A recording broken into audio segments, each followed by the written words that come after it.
Hi hello my dear friends, welcome back to my channel.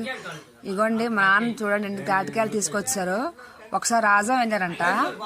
రాజా వెళ్తే అక్కడ ఒక 50 రూపాయలకి తాటి ముంజరి బేరపడేసరికి 50 రూపాయలకి 12 ఇస్తాం అనేసరికేమో ఇంకా వెంటనే మా నాన్నకు పౌరుషం వచ్చి ఇంకా తాటికాయలు గెల తీసుకొచ్చారు. తాటికాయలు తినడం కూడా ఒక కళ అనమాట. ఇక్కడ మీ అమ్మ చూడండి ఎలా తింటుందో ఒకసారి చూడండి, అమ్మ ఎలా తింటుందో. నేనైతే స్పూన్ పెట్టి తినేదాన్ని. చూడు మా అమ్మ ఏదైనా కొంచెం ఎక్స్పర్ట్ అనమాట తినడంలోన. తాటికాయలు తినడంలోన చాలా బాగా తింటుంది. ఎవరు ఎక్కడే తీసుకుంటారు అనుకోని చాలా స్పీడ్ తినేస్తుంది అనమాట. అయితే నేను అన్న నాకు వద్దులే, నువ్వు ఒక్కదానే తినలేము అన్నాను నేను. అమ్మ ఒక్కదే తింటుంది.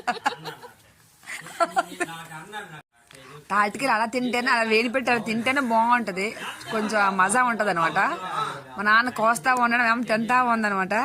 అమ్మ కడుపు నొప్పి వస్తుంది అంటే మా అమ్మ ఏమో ఏం పర్వాలేదు, తాటికాయలు తిన్నాక తాటిపుంజలు తిన్న తర్వాత గింజ తాగితే ఇంకేం ఉండదంట, కడుపు నొప్పి ఉండదంట. సో అలాగే చేసింది అనమాట.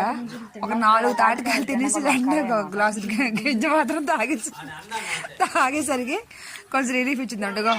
చాలా ఉన్నాయి ఇంకా, కాకపోతే మేము తినలేకపోతున్నాం అనమాట. మా అమ్మ మాత్రం అంతగా ఆడించేస్తుంది.